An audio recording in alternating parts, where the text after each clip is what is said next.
So you run a company in America and you have a problem.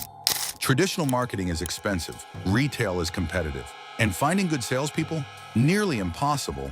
But what if there was a way to get your customers to pay you for the privilege of selling your products? What if you could convince millions of people to buy overpriced inventory, recruit their friends and family, and work for free, all while thinking they're entrepreneurs? That's the genius of multi-level marketing, a $40 billion industry built on selling dreams instead of products. An industry where 99% of participants lose money while believing it's their fault for not hustling hard enough. That message from the girl you haven't spoken to since high school? That random friend request from someone calling you hun? That cousin suddenly selling essential oils on Facebook? They're not random coincidences. They're calculated recruitment attempts from one of the most psychologically manipulative business models ever created. Legal pyramid schemes hiding in plain sight. Welcome to the hidden empire of MLMs, where the real product isn't leggings or weight loss shakes. The real product is you. To understand how this $40 billion industry became so powerful, we need to go back to 1945.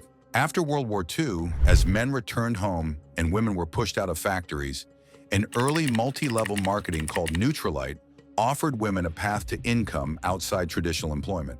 Two distributors from Nutrilite, Rich DeVos and Jay Van Andel, recognized the profit potential in this recruitment-based model and founded Amway in 1959. What made Amway revolutionary wasn't its soap, it was its structure. For years, the Federal Trade Commission investigated Amway, suspecting it was an illegal pyramid scheme. But in 1979, the FTC made a fateful decision. They ruled that Amway wasn't a pyramid scheme because it technically sold products to external customers, not just distributors. This ruling became known as the Amway Safeguard Rules, and it created the loophole that every MLM since has exploited. As long as a company had some product and claimed some external sales, they could operate a recruitment-focused compensation plan without being shut down. The result? An explosion of MLM companies. Herbalife in 1980, Nu Skin in 1984, Mary Kay's massive expansion, all following the Amway model. By the 1990s, MLMs had become more than companies. They'd become a movement, branding themselves as paths to female empowerment and financial freedom. The girl boss was born decades before Instagram made it a hashtag. But how do these companies actually operate? How do they convince millions of otherwise rational people to join a system where 99% fail? The answer is psychological manipulation so effective that experts have compared MLM recruitment tactics to those used by cults. First, they identify vulnerability. MLMs specifically target stay-at-home moms feeling isolated, military spouses struggling with frequent relocations, immigrants with limited job options, college students drowning in debt, anyone facing a major life transition. Then they love bomb potential recruits, showering them with attention, praise, and promises of community. We're not just a business, we're a family. I saw something special in you. This opportunity is exclusive.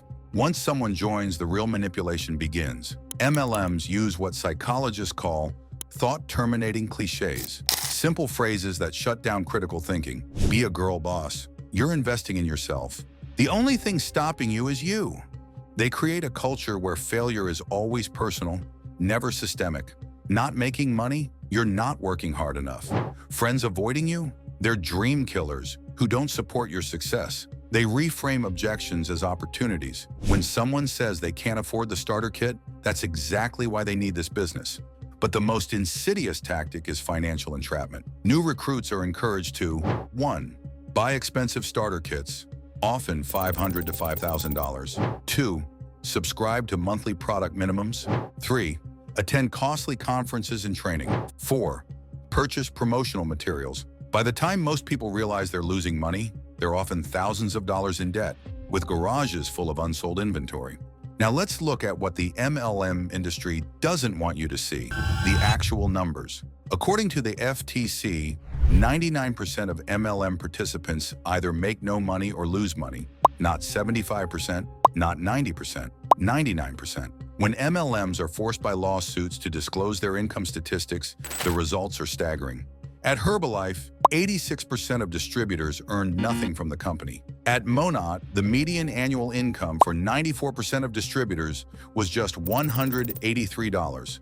At LuLaRoe, The average retailer made $3,387 per year before expenses. After counting inventory costs, most lost thousands. But these statistics understate the losses because they only count what the company pays out, not what distributors spend on. Mandatory inventory purchases, website fees, marketing materials, conference tickets, training programs. When you factor in all expenses, even distributors who appear to be making money are often operating at a significant loss. The truth is simple. MLMs aren't designed to help people build businesses. They're designed to extract maximum value from a constant churn of new recruits. This isn't accidental. It's mathematical. Every MLM is built on a mathematical impossibility: infinite recruitment in a finite population.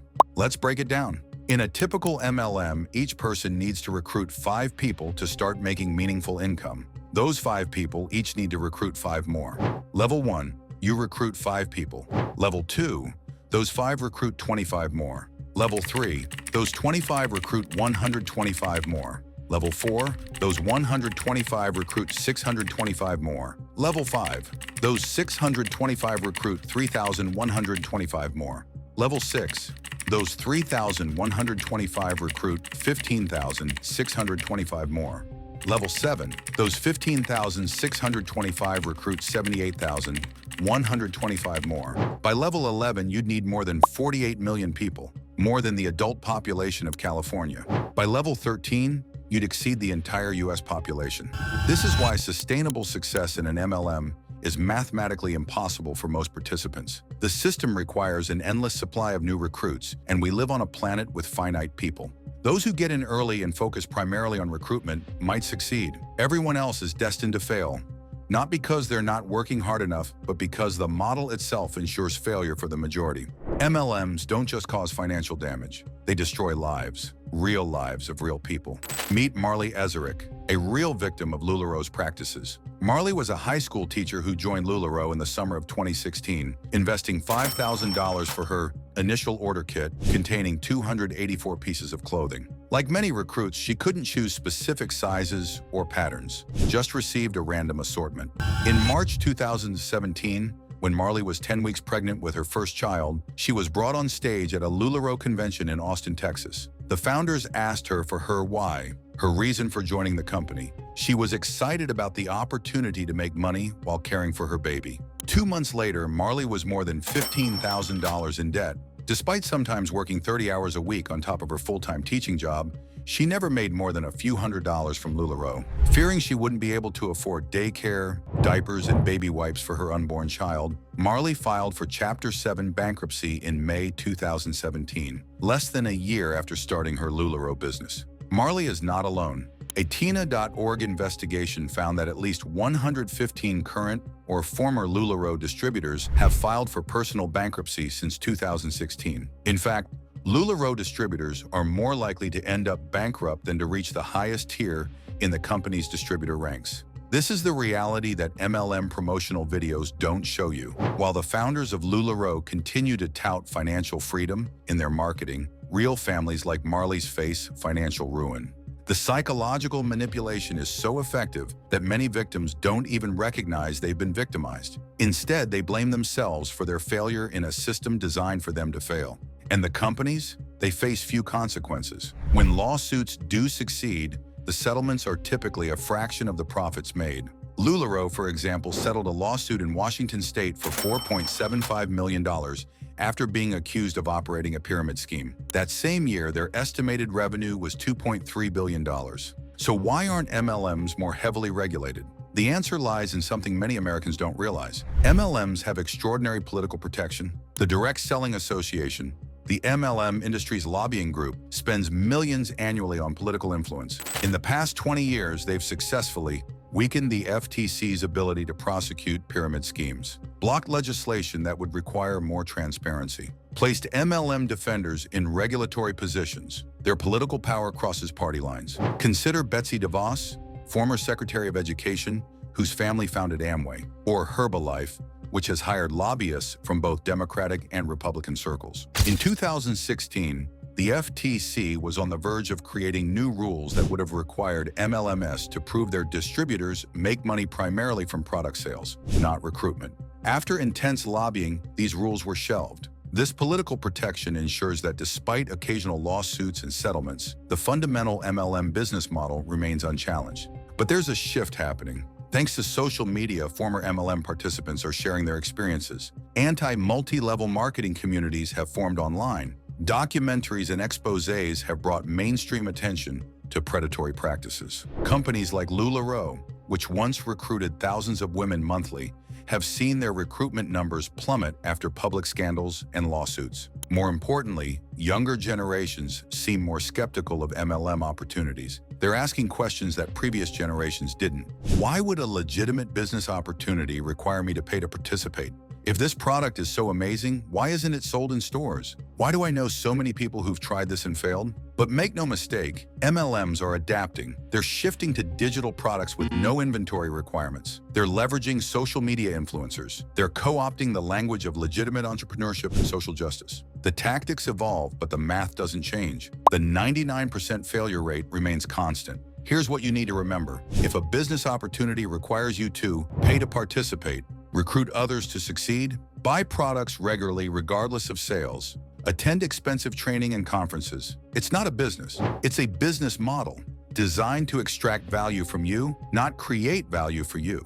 Real businesses sell products to customers. MLMs sell dreams to recruits. Real entrepreneurship creates value. MLMs transfer wealth from the many at the bottom to the few at the top. The next time someone from high school suddenly messages you about a life-changing opportunity, remember, the pyramid doesn't have to be made of stone. Some are built with hashtags, highlighters, and broken dreams. Not every trap looks dangerous from the outside. Some come with pink packaging, empowerment slogans, and the promise of friendship. Some are disguised as the very independence they strip away. From MLMs to the banking industry, there's an entire economy built on exploiting your trust. What's coming next will make you question everything you thought was safe. Subscribe, share, stay sharp. The game is rigged. Learn the rules before they use them against you.